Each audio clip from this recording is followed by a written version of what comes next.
Hola, mi nombre es Samuel Rico, pastor de Nova. Nova es una iglesia cristiana en Jalapa, Veracruz, y nuestro propósito principal como iglesia es reunirnos alrededor de la palabra de Dios. Creemos que Dios a través de su palabra es como transforma a su pueblo. Nos llama a creer, a arrepentirnos, a amar lo que antes aborrecíamos, a aborrecer lo que antes amábamos. Y entonces, antes de empezar con esta prédica, déjame recordarte un par de cosas. El propósito principal para subir estas predicaciones en línea es para aquellos comprometidos con una iglesia local que no pudieron asistir por cualquier razón a su iglesia este domingo. Estas predicaciones son un recurso para nosotros, para poder crecer, para poder escuchar la palabra de Dios. Sin embargo, creemos que un cristiano no puede existir sin una iglesia. Creemos que el contexto bíblico en el cual el cristiano crece y se sustenta como cristiano por la gracia de Dios es a través de su iglesia local, sometiéndose a un liderazgo local, amándose unos a otros, sirviéndose unos a otros, perdonándose unos a otros. Un cristiano no puede vivir su vida cristiana simplemente consumiendo predicaciones en una pantalla de su televisión, de su computadora. Entonces te animamos a comprometerte con una iglesia local. Si no pudiste asistir a una iglesia este domingo, nos da gusto que estés viendo este video. Disfrútalo, nuestra oración es que te sea de bendición. Sin embargo, si no te has comprometido con una iglesia local, mi oración es que puedas comprender que el amor de Dios se refleja en medio de su pueblo, mostrándose en la iglesia local.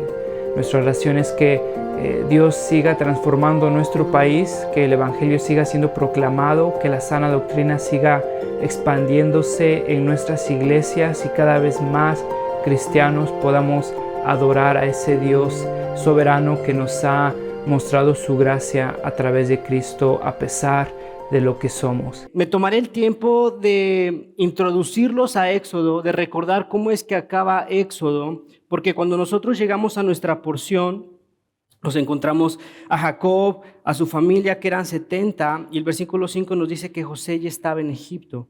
Pero ¿cómo es que la familia de Jacob, cómo es que José llegaron a Egipto? Nosotros recordamos ahí en Génesis 37 que José es vendido por sus hermanos. ¿Recuerdan? En un ataque de celos, sus hermanos venden a José. Su padre le daba un trato especial, le regala una túnica con colores, sus hermanos están celosos y lo que ellos hacen es vender a su hermano.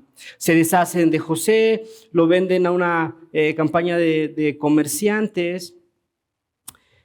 Y estoy seguro que por más difícil que sea la relación con nuestros hermanos, no los venderíamos. Te puedes imaginar el dolor de José, la aflicción, la tristeza de desprenderse de su hogar, de desprenderse de su padre, esa vulnerabilidad de no saber a dónde va, quién lo ha comprado, cuál va a ser su futuro.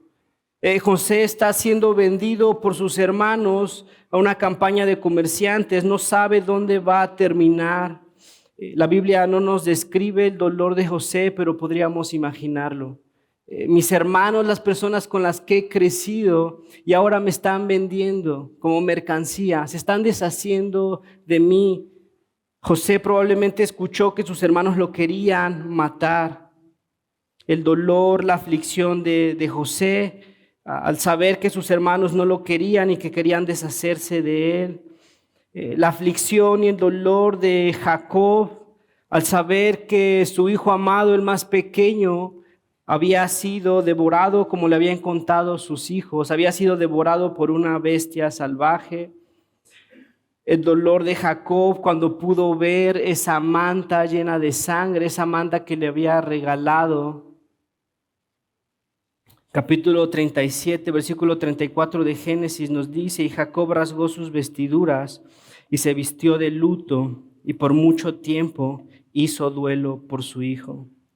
¿Te imaginas el dolor de un padre al saber que su hijo ha perdido la vida? Y sus hermanos no tuvieron la compasión, no se tocaron el corazón y dejaron el sufrimiento de su padre, dejaron el sufrimiento de José a manos de comerciantes. Jacob hizo mucho duelo por su hijo, se lamentaba por la muerte de su hijo. Y nosotros vemos cómo en la historia José es bendecido, esa aflicción Dios la transforma en bendición. Y nosotros vemos cómo José es vendido a Potifar, secretario del faraón. A José se le da una posición de autoridad. A José se le da una esposa, Senat. José tiene hijos, Manasés y Efraín. José es bendecido y es iluminado por Dios para tomar decisiones correctas en cuanto a la administración de los recursos. Vemos cómo Dios transforma esa aflicción y en bendición. Y lo que sus hermanos habían hecho, no se lo esperaban. Ahora José es una persona bastante influyente en Egipto. Dios transformando la aflicción en bendición. José siendo iluminado en cuanto a la administración de los recursos. Y esa inteligencia que Dios le había dado hace que José tome buenas decisiones. Hay un tiempo de sequía. Egipto sufre sequía, las demás naciones sufren sequía. Canaán, donde estaba su papá y sus hermanos, sufren sequía. Pero José había sido bendecido. Después de haber sido afligido, José es bendecido y ahora ha administrado bien los recursos de Egipto. Egipto tiene mercancía, tiene trigo para vender. Y nadie se lo esperaría. En Génesis 42 llegan sus hermanos pidiendo alimento. No sabían que José estaba en esa posición. Se enfrentan con José, le piden alimentos. Génesis 45. José en Egipto ya no pudo controlarse delante de sus servidores. Génesis 45, versículo 1. Así que ordenó que salgan todos de mi presencia y ninguno de ellos quedó con él. Cuando se dio a conocer a sus hermanos, comenzó a llorar tan fuerte que los egipcios se enteraron y la noticia llegó hasta la casa del faraón. Versículo 3. Yo soy José, les declaró a sus hermanos. ¿Vive todavía mi padre? Pero ellos estaban tan pasmados que no atinaban a contestar. No obstante, José insistió, acérquense. Cuando ellos se acercaron, él añadió, yo soy José, el hermano que ustedes vendieron a Egipto. Pero ahora, escucha esto, por favor no se aflijan ni se reprochen el haberme vendido, pues en realidad fue Dios quien me mandó delante de ustedes para salvar vidas. No se aflijan porque Dios ha convertido esa aflicción en bendición. Y ahora que yo tengo la oportunidad de bendecirlos, de darles alimento, ahora nada de esto hubiera sido posible sin esa aflicción, sin que ustedes me hubieran vendido, sin que yo hubiera llegado a Egipto y sin que hubiera podido proveerles de todos estos alimentos. Ahora vayan por mi padre, traigan a mi padre. Y los israelitas, el pueblo de Jacob, llega a Egipto. Estoy seguro que en ese momento el pueblo de Egipto, José, Jacob, no entendían por qué estaba pasando todo esto. En medio de la aflicción no entendían por qué es que Dios permitía tanto sufrimiento. Sin embargo, el pueblo de Israel no está viendo la perspectiva, no conocen los planes de Dios, no conocen lo que Dios está haciendo. El mundo aflige, Dios bendice. Ahora han sido bendecidos, Jacob, José es proveedor, tienen protección, llegan a Egipto. Jacob llega a Egipto, pasa 17 años antes de morir. José muere a la edad de 110 años. Son tratados bien por este faraón. Y ahora llegamos a nuestra porción del día de hoy, Éxodo. Nosotros ahora sabemos cómo es que José y Jacob y el pueblo de Israel llegan a Egipto. Y en Éxodo nosotros escuchamos, versículo 5, en total los descendientes de Jacob eran 70. Jacob había llegado con 70, José ya estaba en Egipto. Y cuando muere José, cuando mueren sus hermanos y cuando muere toda esa generación. Versículo 7, los israelitas tuvieron muchos hijos, a tal grado que se multiplicaron y se fueron haciendo más y más poderosos. El pueblo de Israel se había multiplicado, había llegado a Egipto, se había multiplicado de 70 que llegaron con José, con Jacob. Se habían multiplicado aproximadamente 2 millones de personas, contando niños, contando mujeres, de 70 a 2 millones de personas. Y nosotros podríamos pasar al siguiente versículo. Sin embargo, nosotros vemos cómo esta multiplicación, esta bendición, esta protección que estaban disfrutando era el cumplimiento de una promesa de Dios. Dios le había prometido a Abraham, le había prometido a Isaac, le había prometido a Jacob en los versículos, en capítulos 12, 15 y 17 de Génesis le promete a Abraham. Génesis 26 le promete a Isaac, Génesis 35 le promete a Jacob, simiente, tierra, nación, protección y bendición. A ellos, a cada uno de ellos les había prometido que el pueblo se iba a multiplicar, que iban a tener muchos descendientes, iba a tener una tierra, iban a tener una nación, iban a tener protección y bendición. Y ahora vemos que el pueblo de Israel se ha multiplicado. Son 2 millones de personas, se han convertido en una nación. Son tan grandes que Egipto se llena de todos ellos. Dios cumpliendo sus promesas.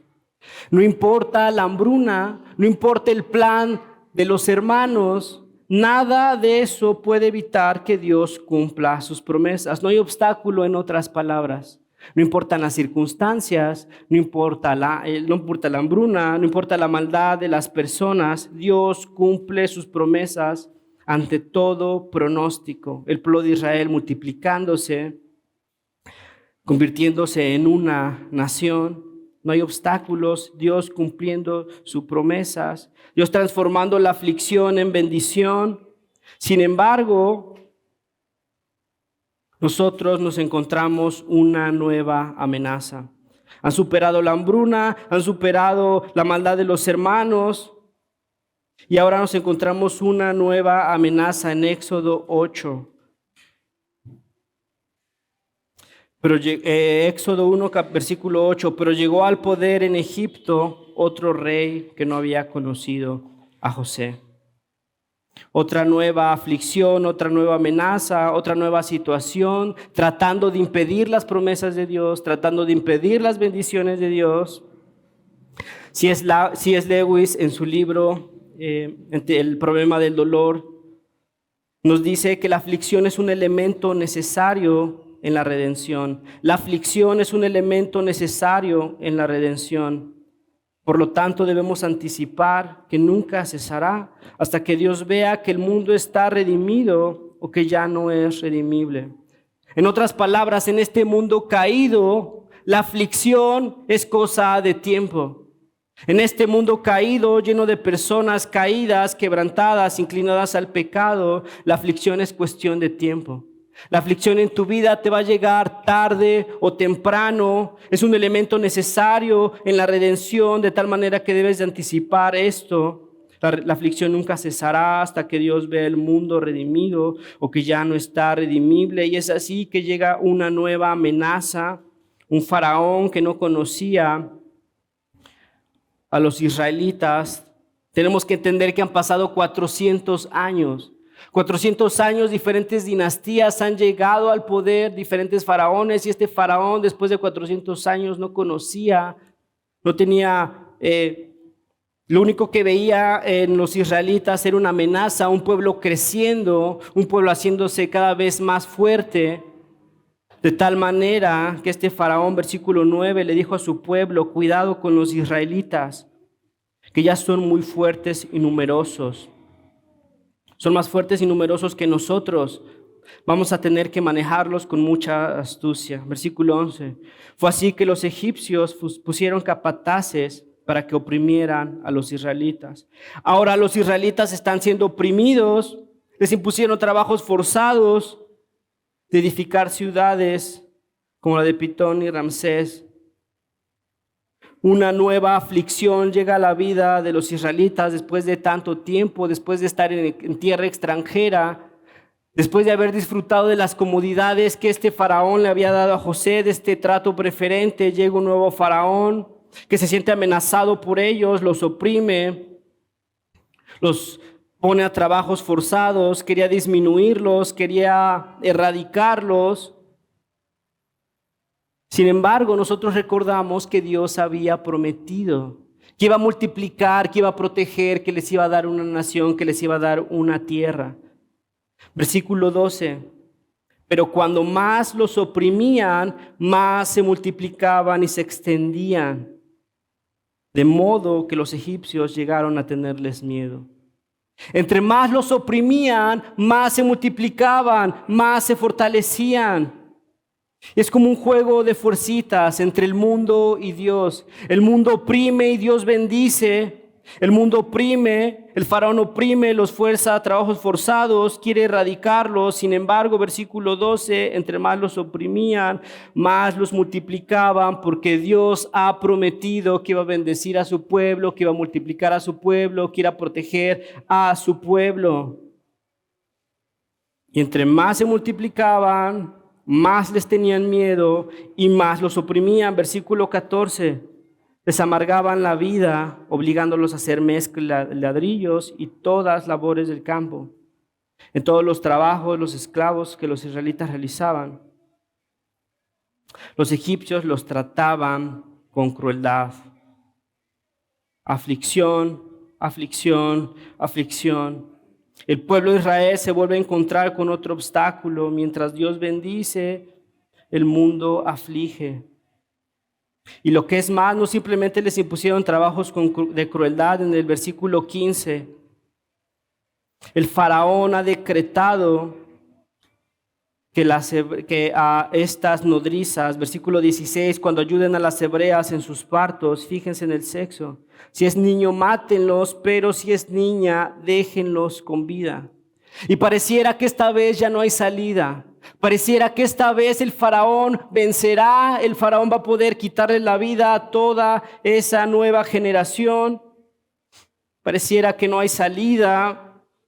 Sin embargo, en el siguiente versículo, versículo 17, sin embargo, las parteras temían a Dios. Sin embargo, Dios estaba en control. Sin embargo, Dios sustenta todas las cosas. Sin embargo, Dios va a cumplir sus promesas. Sin embargo, las parteras temían a Dios, así que no siguieron las órdenes del faraón, sino que dejaron con vida a los varones. Una vez más, Dios dejando en claro quién está en control. Una vez más, Dios dejando en claro que Él está dispuesto a cumplir sus promesas, porque Él mismo le ha prometido a Israel, Él mismo se ha puesto como garantía. Versículo 20, de este modo los israelitas se hicieron más fuertes y más numerosos una vez más. El faraón quiere erradicarlos, el faraón quiere matarlos, sin embargo, de este modo, pero los israelitas se hicieron más fuertes y más numerosos porque Dios había prometido que iba a multiplicar, que iba a proteger y que iba a estar con su pueblo. No importa lo que el faraón haga, no importa lo que el mundo haga, no importa el hambre que haya, no importa la maldad de las personas, Dios está cumpliendo sus promesas. De este modo los israelitas se hicieron más fuertes y más numerosos. Además, Dios trató muy bien a las parteras por haberse mostrado temerosas de Dios. Les concedió tener muchos hijos. Y aquí tenemos que hacer un paréntesis. ¿Cómo es posible que las parteras se rebelaron en contra de la autoridad? ¿Cómo es posible que si se rebelaron en contra de la autoridad, Dios ahora las ha bendecido? Y el principio es este, y es muy simple. Nosotros nos sometemos a la autoridad porque nos sometemos a Dios. Nosotros nos sometemos a la autoridad en consecuencia de nuestro sometimiento a Dios. De tal manera que si alguna orden va en contra de lo establecido por Dios, de los principios de Dios, de la voluntad de Dios, nosotros somos liberados de ese cumplimiento. Y nosotros tenemos que ver que se les había ordenado matar a los niños y Dios está en contra de la muerte. Dios da vida, Dios es el único que puede quitar vida. Aquí estamos hablando de la muerte y la vida. Las parteras son bendecidas porque se han sometido a la autoridad de Dios, porque tienen temor de Dios. Y una vez más, cuando los israelitas se hicieron más fuertes y más numerosos, versículo 22, el faraón le dio esta orden ahora no solo a las parteras, sino a todo el pueblo. Versículo 22, tiren al río a todos los niños hebreos que nazcan. Ahora todo Egipto tiene que cumplir esta orden. No solo son 2 parteras, sino ahora es todo el pueblo de Egipto. Ahora todos ustedes tienen que cometer infanticidio, tienen que tirar al río todos los niños hebreos. A las niñas déjenlas con vida. Y de nuevo, pareciera que esto ha llegado a su fin, pareciera que no hay salida. Una vez más, el faraón ahora sí ha decretado que todos los niños que nazcan sean arrojados al río. Va a ser muy complicado que puedan salir de esta. Y a la perspectiva humana pareciera muy complicado. Pareciera que ya no hay salida, pareciera que realmente es el fin, pero nosotros recordemos que no hay obstáculo para Dios. No hay nada que pueda interrumpir los planes de Dios. No hay nada que pueda ir en contra de lo que Dios ha prometido. Dios ha prometido a Abraham, a Isaac, a Jacob, simiente, tierra, nación, protección, bendición. De tal manera que el faraón y sus decretos no iban a interrumpir las promesas de Dios, porque no hay nada que pueda ir en contra de la voluntad y de las promesas de Dios. Mientras el mundo está afligiendo, Dios está bendiciendo. Y nosotros vemos la soberanía de Dios, nosotros vemos a Dios detrás de bambalinas, moviendo el corazón de las personas, moviendo situaciones, y lo vemos una vez más haciéndose presente. Capítulo 2, versículo 1. Hubo un levita que tomó por esposa una mujer de su propia tribu. La mujer quedó embarazada y tuvo un hijo, y al verlo tan hermoso lo escondió durante 3 meses. Este bebé iba a llegar a ser el libertador del pueblo de Israel, Moisés.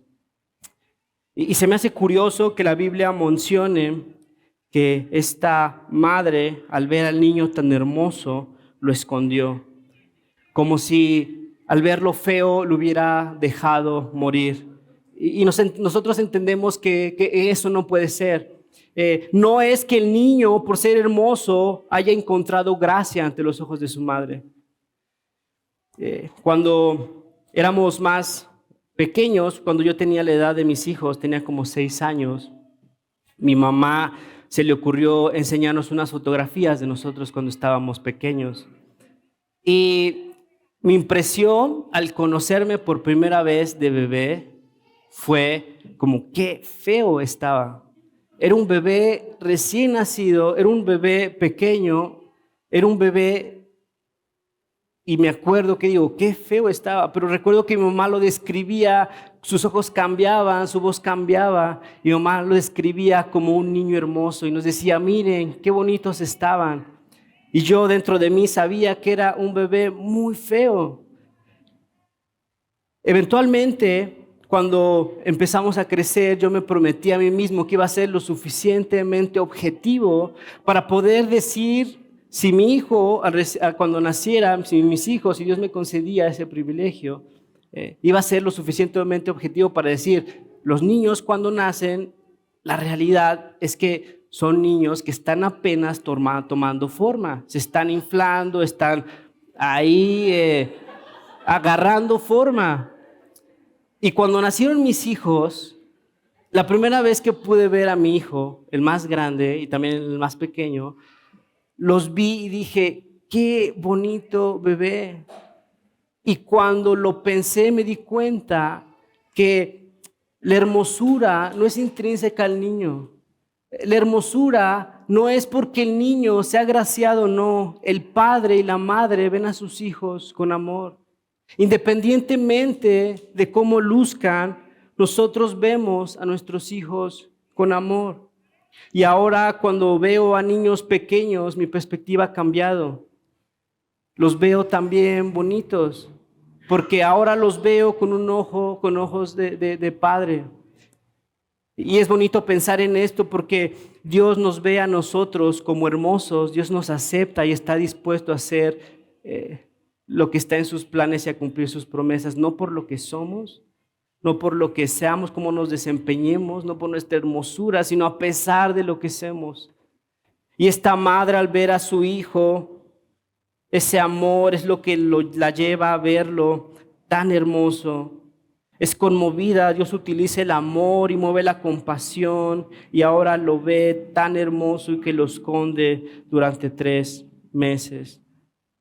El amor salva a este bebé, Dios moviendo el corazón de esta madre que lo esconde y cuando ha crecido lo suficiente, la madre para salvarlo lo pone en una cesta, le pone barro, lo pone en el río.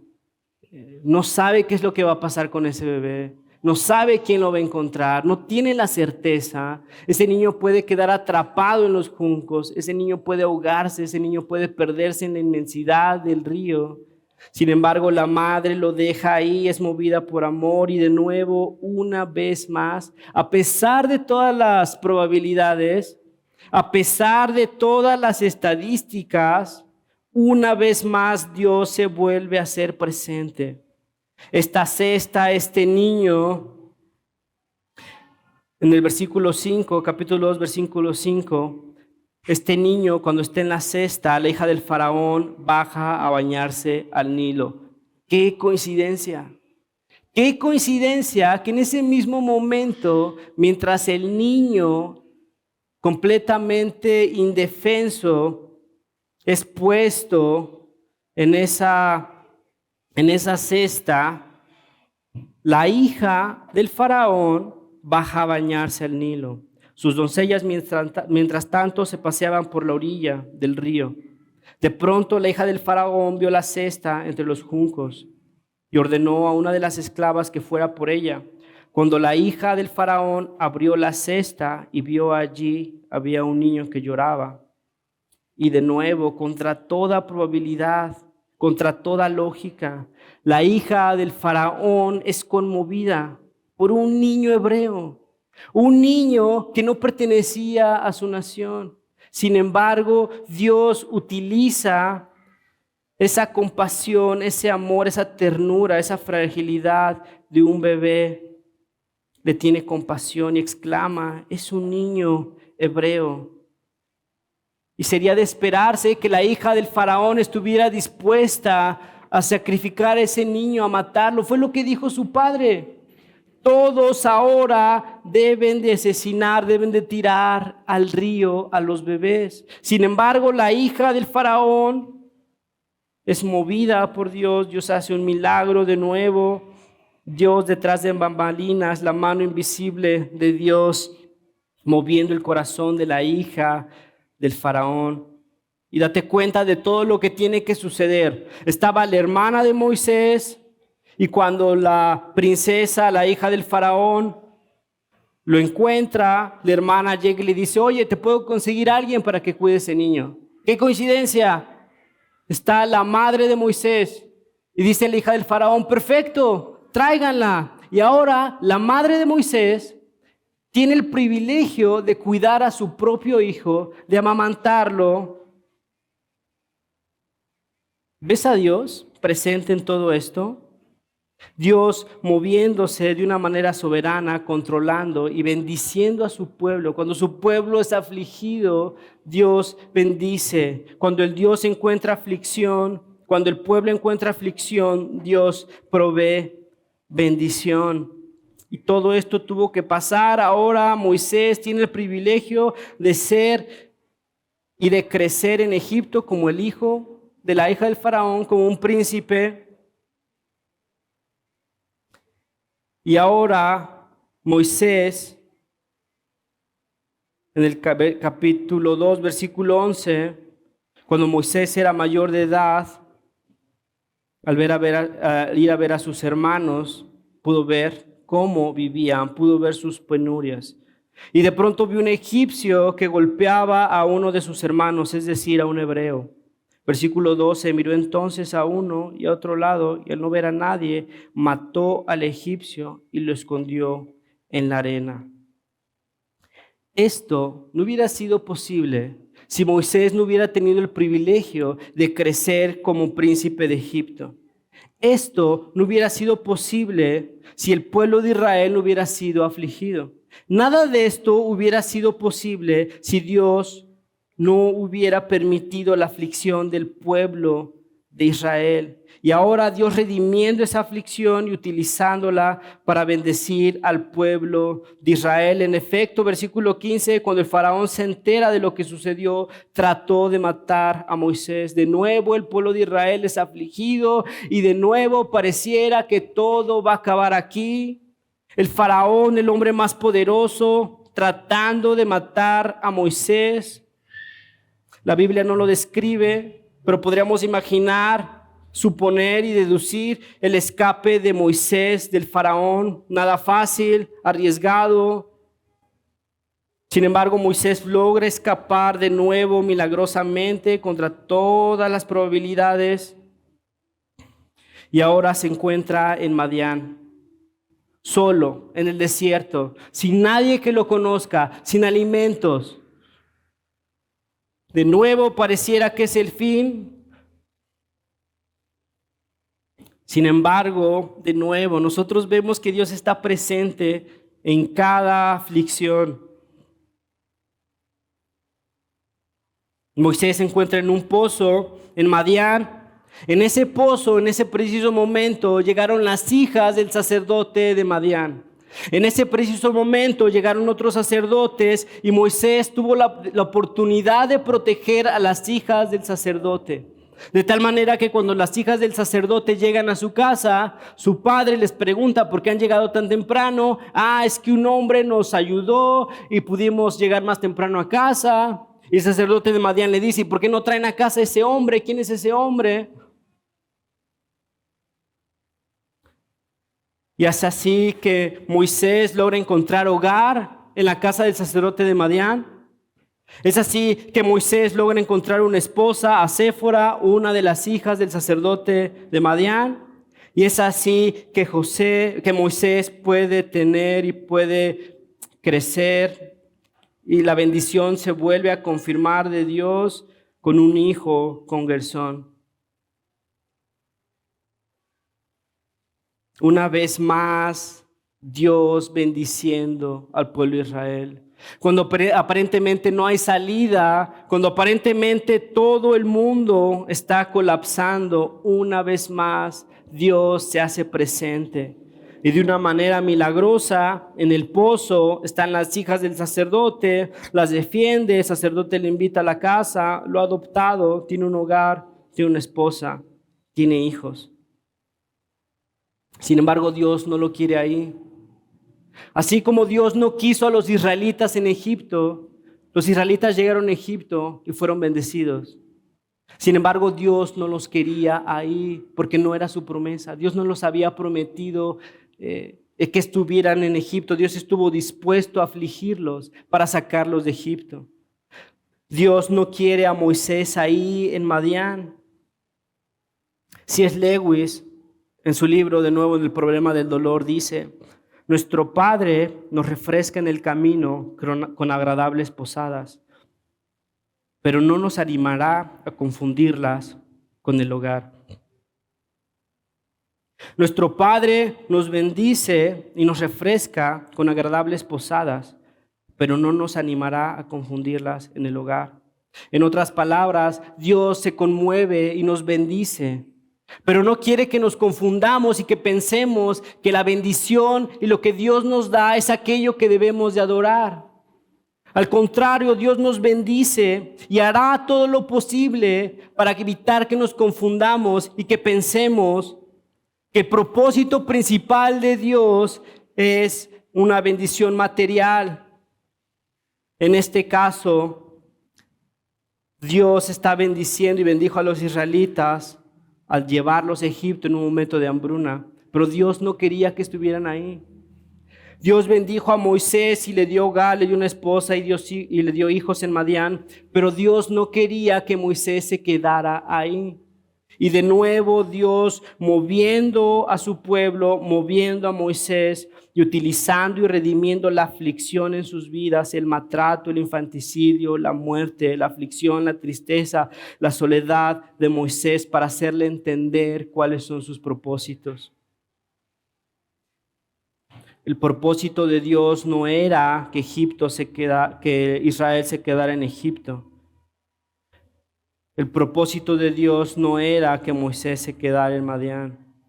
Dios incomodando a la nación de Israel en momento de comodidad para moverlos a salir de Egipto. Dios utilizando la aflicción y permitiendo la aflicción en sus vidas para poder sacarlos de Egipto. Y en este momento no hay claridad. Seguramente el pueblo de Israel no entendía por qué es que Dios permite tanto sufrimiento.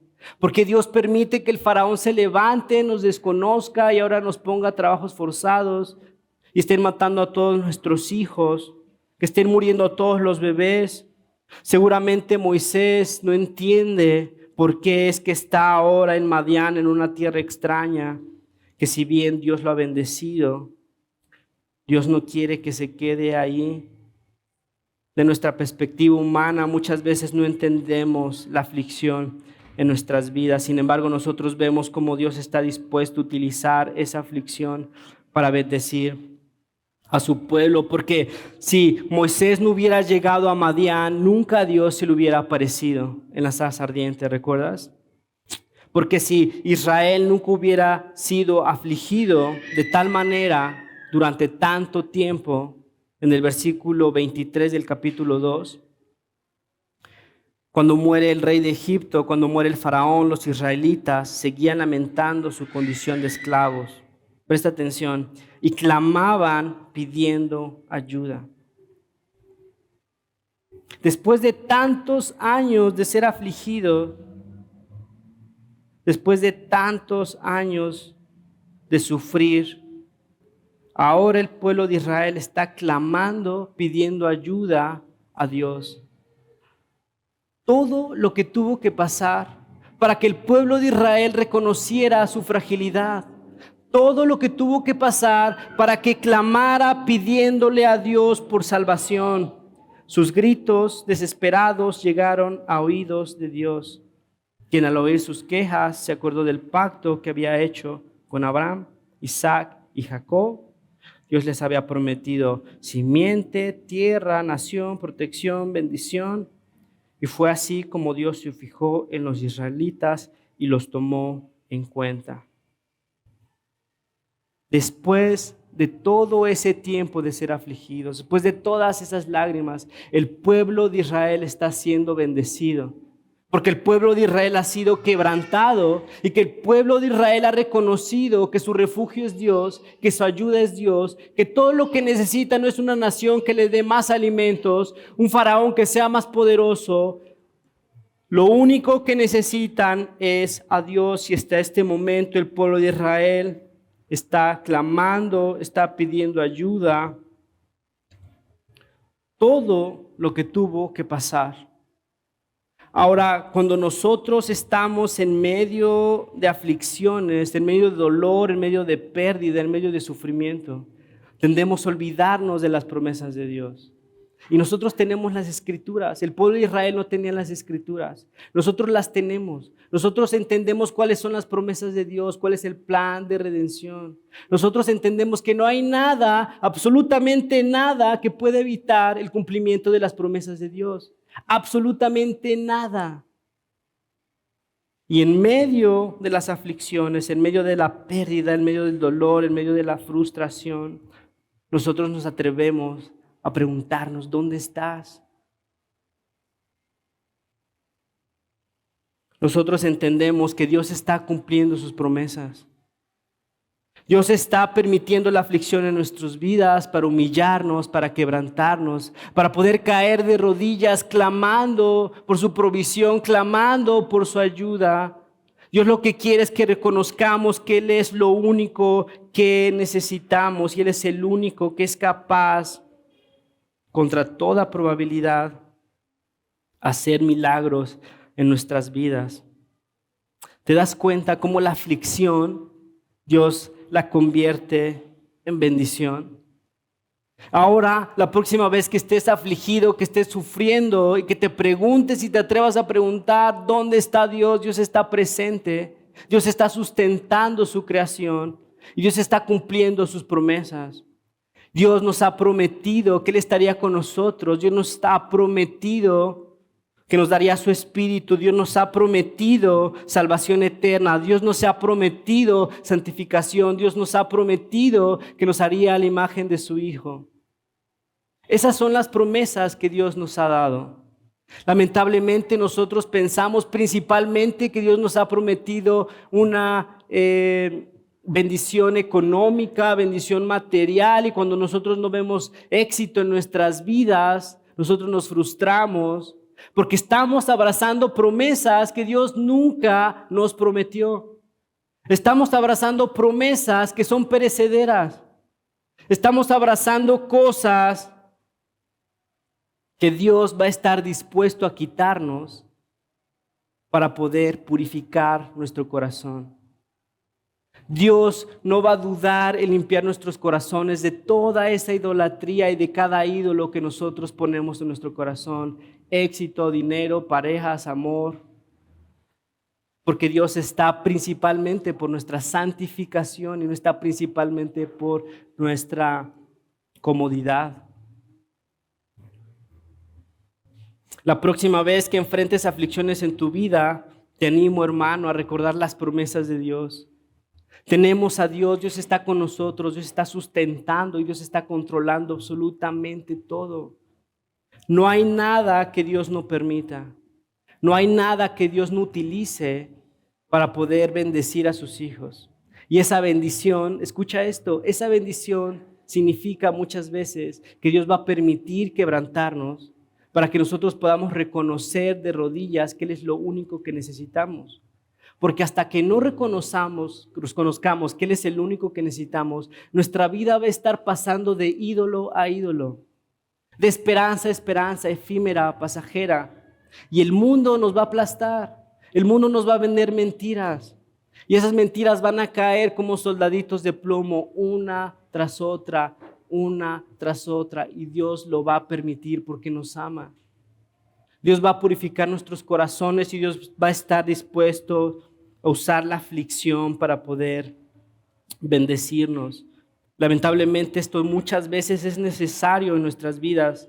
De nuevo, C.S. Lewis en su libro El problema del dolor, Dios susurra y habla a la conciencia a través del placer, pero le grita mediante el dolor. El dolor es un megáfono para despertar al mundo adormecido. De nuevo, Dios susurra y habla a la conciencia a través del placer. Dios nos habla a través de sus bendiciones. Dios nos habla a través de su bondad.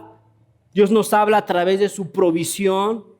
De tal manera que lo que Dios nos da tiene el objetivo de que nosotros voltemos a Dios y le digamos: gracias, esto es para ti. Me has dado un trabajo, vamos a utilizarlo para tu gloria. Me has dado recursos, vamos a utilizarlos para bendecir a la iglesia. Lamentablemente, el mundo adormecido y Dios utiliza el dolor como un megáfono para despertarnos. Muchas veces el dolor y la aflicción es necesario en nuestra vida para poder despertarnos de ese adormecimiento. Enfocados en las cosas materiales, en el éxito, en el amor, en el dinero, Dios susurra y habla a la conciencia a través del placer. ¿Y sabes lo que hace el hombre? El hombre termina adorando a la creación en vez del Creador. Entre Dios más nos da, el hombre más está distraído. De tal manera que Dios utiliza el dolor como un megáfono para despertarnos. De tal manera que Dios está dispuesto a afligirnos para ponernos de rodillas y clamar su nombre y clamar su ayuda. Y eso se convierte en una bendición en la vida del cristiano. Porque no hay nada mejor que estar en presencia de nuestro Señor. Porque no hay nada mejor que estar en comunión profunda con nuestro Señor. Nada se compara el éxito, el dinero, el amor con la presencia de nuestro Señor, porque Él nos ha prometido que Él nos daría vida eterna, que satisfacería todas nuestras necesidades. Él es la fuente de vida.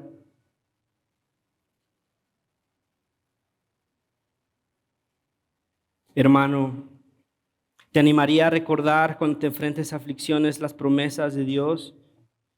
Dios no te quiere en Egipto. Dios no te quiere en Madián. Probablemente estás disfrutando todo lo que tienes, pero Dios no te quiere ahí.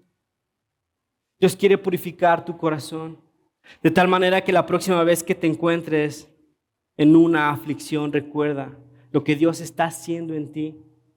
Dios está en control, Dios no está ausente, y nosotros recordamos la aflicción de nuestro Señor Jesucristo. Dios permitió la aflicción de nuestro Señor Jesucristo. Nuestro Señor clamando en el jardín del Edén para que pasara esa copa. Y Dios permite esa aflicción porque tiene una bendición mucho más grande, la salvación de la humanidad.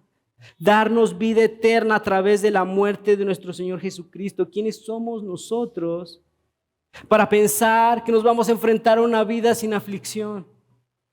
Si nuestro Señor Jesucristo ha muerto, ha sido afligido por todos nosotros, porque consideraba el bien eterno, la vida eterna y la salvación de los suyos. Hermano, Dios va a estar dispuesto a afligirte, permitir el dolor en tu vida, porque tiene un plan mucho mejor para ti, tiene un plan mucho mejor para nosotros.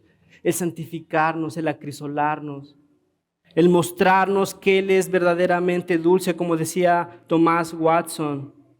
Hasta que el pecado sea amargo, Cristo no será dulce. Hasta que nosotros y las cosas materiales, el dinero, el éxito, el amor, la pareja o cualquier cosa que te puedas imaginar, hasta que eso no pierda su valor, Cristo no será verdaderamente dulce y podremos estar satisfechos en Él. De tal manera que cuando Dios esté dispuesto a quitarnos ese dinero, ese éxito, ese amor, todo lo que quieras ponerle de nombre, nosotros podemos ver a Cristo más dulce como verdadera satisfacción, como nuestra plenitud, como esa fuente de vida. Padre, te doy gracias por esta porción. Te pido que tu palabra siga transformándonos, que podamos ver la aflicción en nuestras vidas como un instrumento para poder santificarnos, acrisolarnos. Padre, te pido que nos des fortaleza a través de tu Espíritu para poder ver y aferrarnos a tus promesas, Señor. Ayúdanos a vivir con nuestra mente puesta en lo eterno y estar dispuestos a las pérdidas, Padre, al fracaso, porque sabemos que tú has prometido cosas eternas, mejores, Padre, que no son perecederas de nuestro Señor y que tú lo has prometido, Padre, y esa cruz nos sirve como un recordatorio, la aflicción de nuestro Señor que ha producido bendición en la humanidad, Padre.